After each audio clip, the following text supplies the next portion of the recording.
Well, today could be a better day. This is where we're currently at with the situation with the tire. As you can see, we got something that entered the tire through here, ended up coming out the sidewall. Let's take a look at what it was that did the damage here. Part of a screwdriver. Obviously, we left the rest of it somewhere out in the road. Currently waiting for a tow truck, which has been now almost 2 hours. And it's just been a day, hasn't it? It has. So we're just sitting outside the gas station right now waiting for a tow truck. Is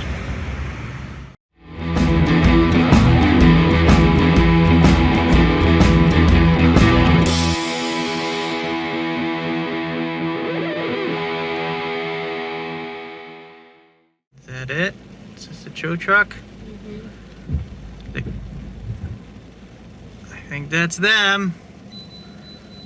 Yay, our savior is here. All right, he's got the car moving. Hopefully he doesn't screw up that rim moving it with such a flat tire.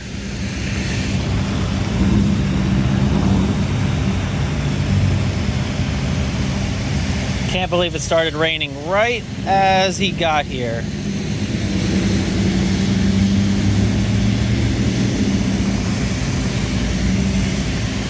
Oh, that poor tire.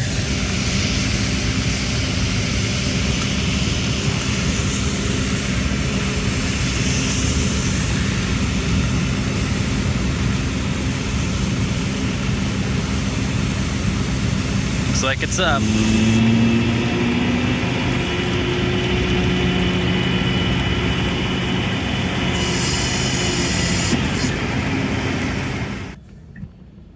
There it goes.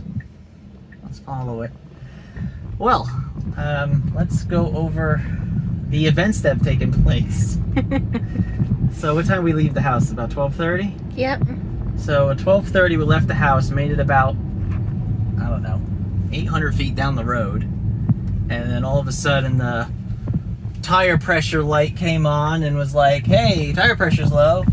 And before we even had a chance to react, it was down to like single digit PSI.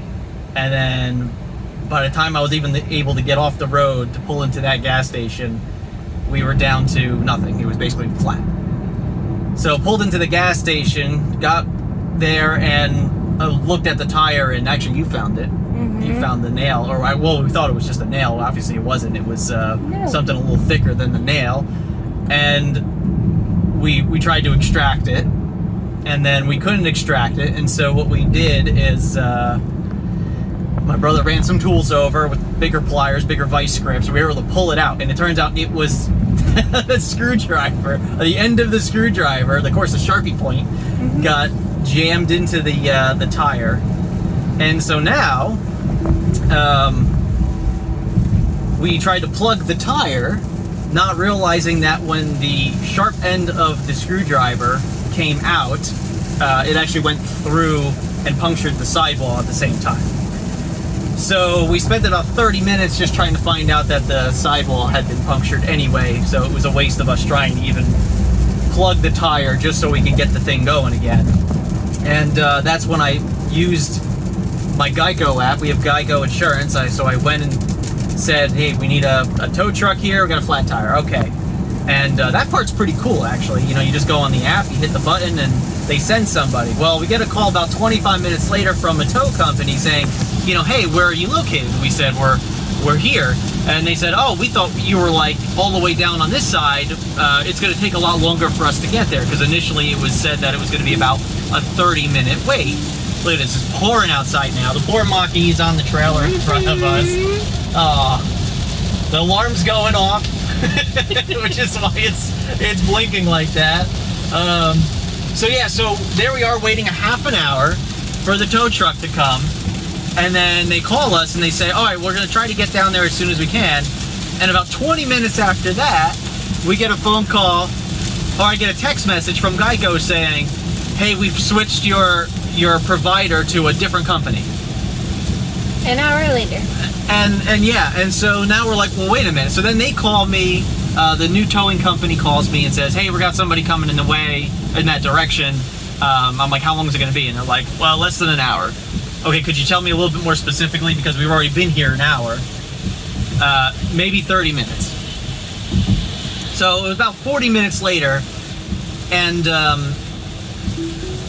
not 2 minutes before the tow truck arrives at our location does it start raining. We sat there for 2 hours. The weather was okay, but not raining. And then all of a sudden, 2 minutes later, or 2 minutes before he gets there, downpours. So now we're trying to get the car on the trailer in complete downpour. And now we're just following it up to the, we're basically going to the dealership, or the place right next to the dealership that does all the tire repairs and such. So now we get to drop the car off there. It's Sunday, so nobody's there. It is now 3:30, so we've been at this for 3 hours from the time that we got the flat to now. It's been 3 hours. So yeah, so and that was 2 sweet teas. And 2 sweet teas later, we're now waiting to get the car dropped off at the dealership. So, and we are leaving for our Colorado trip. This is going to end up being after our Colorado trip, but we're leaving for our Colorado trip on Wednesday. This happened on Sunday, and it's just crazy how everything just all at once happens. And unfortunately, yeah. So now we have to deal with this just a couple days before our trip starts. So now the hope is that we can hopefully get a tire on this car tomorrow. Looks like I'll be dropping you off at work for a day or so. And that's all we can do at this point. So yay. And we were on our way to the movie theater. So maybe we'll still get to the movies. I think we'll have to get a later movie, but it'll be dinner time. It'll be dinner time, yeah. So here we are in the car on our way to the dealer, or the quick lane right next to the dealer. And the poor Mach-E's got its alarm going off for the last 4 miles here. It's gonna go all the way to the dealership. All the way under the dealer. It was just like when it was on the ferry. The ferry. Well, we put the car in the ferry, and the ferry started up and started moving. Beep, beep, beep, beep. And the Ford next to us too. Yep. It also did that sound. Probably should have turned off the alarm, but anyway. The sensor. Well, we're almost to the dealership now. We were 1,000 feet from home, and 3 miles from the dealership practically. So now we're just gonna wait till we get there, drop the car off, and then we can go about our day, and then we'll see what tomorrow brings, and then hopefully we'll get a tire on it pretty soon, and we can just be ready for our trip. Let's just hope that happens. Yes. Anyway, we'll keep you updated. All right, well, there we go. Car's dropped off. Tire is properly flat at this point. So I guess we are just going to wait till tomorrow and see what that's going to be. At least $250 for the tire. That's my assumption. All right, till then. All right, well, good morning, everybody. So, 2 days now before our trip to Colorado, and we have a lot to do now. So just dropped my wife off at her job. Now I'm going to be taking a ride down to the place where we dropped the Mach-E off last night, see if we can talk to that real quick first thing in the morning, just see if they could give me an ETA. I could do it all over the phone with them, but I would just rather go down there and just make sure everything looks good with the car, make sure nothing happened. It had scheduled a software update last night, which it decided to do, I assume. So I just want to go take a look at the car, make sure everything is good before I, let it go into their hands. So we're going to get down there, take a look at the car, get it checked in, and then hopefully we'll see how much a tire costs. I'm going to say a tire, mounting, balancing, labor, tax, I'm thinking $400. That's my guess. So we shall see. So let's get down there and find out. So, tire, $310.50. Mount and balance, $25. So, yeah. So $335 plus tax, whatever else might be there, shop supplies. Yeah, $400. Ouch, this is gonna hurt. All right, well, unfortunately, the tire's not in stock. They are going to order said tire And they're going to get the tire in hopefully by tomorrow, which is the day before we leave for our trip. And yeah, if there's any delay beyond that, I am leaving the car here for a while. Anyway, I guess we'll have to wait and see at this point. Nothing else we could do. So moving on, I got to go to work, and then we'll see what the rest of the day brings for us. Hopefully no more screwdrivers. All right, well, car is ready for pickup. Tire has been changed. The price actually is not as high as they initially quoted me, so I'm not sure what that's all about. I guess I'll find out when we get to the shop there and see what that's all about. But yeah, they're saying $314 for everything, and they initially said it was going to be $310 for the tire, then $25 for the mount and balance, plus, you know, taxes and everything. They're telling me $314 now for it. So yeah, not sure what that's about, but we're gonna go find out. And plus, that's good news, so it doesn't matter. Anyway, let's head over there right now. Let's go pick up the Mach-E. We are leaving tomorrow morning for our trip to Colorado, so we have no time to waste. So let's get this done.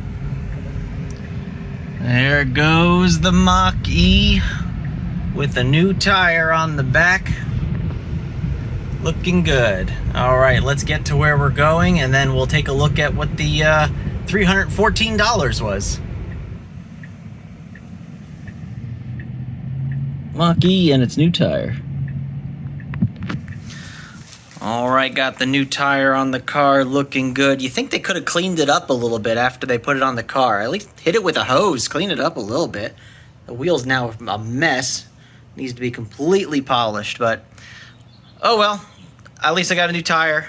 It's good. Yay. All right, well, here is the aftermath of getting the tire replaced on the Mach-E. So one OEM replacement tire for the Mach-E, which is a Michelin Primacy tire, $225, $55, $19. $255 is what they ended up charging me for the tire. Not bad, actually. They said $310, so honestly, came out a lot better than they thought it was going to be. $25 for the mounting and balancing, that's what they told me. Tire disposal fee, they always charge that. $5 a tire, so not too bad. Retention and storage, not sure what, no, documentation fee, I guess that is. Whatever, $250 for that. So overall, we can see $25 in labor, $255 for the tire itself. Miscellaneous charges, $13.15. Total charges, $293.15. Sales tax, $21.25, $314.40. So basically, what they quoted me was the cost of the tire by itself ended up being the complete bill for this. Or they said $310, so it was a couple dollars more, but still, really, really good. Honestly, I thought it was going to be worse. I was thinking about $400 for the whole thing. So to see it about 25% cheaper is a good sign. So I'm kind of happy to see that. All right, well, there you go. So if you ever have to replace one of your Mach-E tires, well, there you go. You're looking at about $300 depending on where you go. The tire is about $255, which is cool because I went on Tire Rack to quote that same tire, and it actually came, I think it was $252 for that tire. So it's actually kind of good to see that, you know, this place that I took it is about the same exact price as something like Tire Rack, which is known for, you know, having really good discounts. And so that was kind of nice to see. Even though they quoted me higher, I still got it done through them. I didn't really have much of a choice. The car was in the lot with a flat tire, so got the car done, decent price. Now I can start concentrating on tomorrow, which is the long journey from here in Myrtle Beach all the way to Colorado. So make sure you stay tuned for that, because we're actually going to be taking this car right here on that trip to Tesla Model 3. The Mach-E is going to be getting a little bit of a break for a little bit. But anyway, thanks again for watching. If this helped you out, make sure you get the thumbs up just below. Subscribe to the channel if you're an EV enthusiast, Mach-E enthusiast, or a Tesla enthusiast. And we'll see you on the next episode. Thanks again for watching. And remember, welcome to the future and welcome to Tech Motoring. We'll see you soon.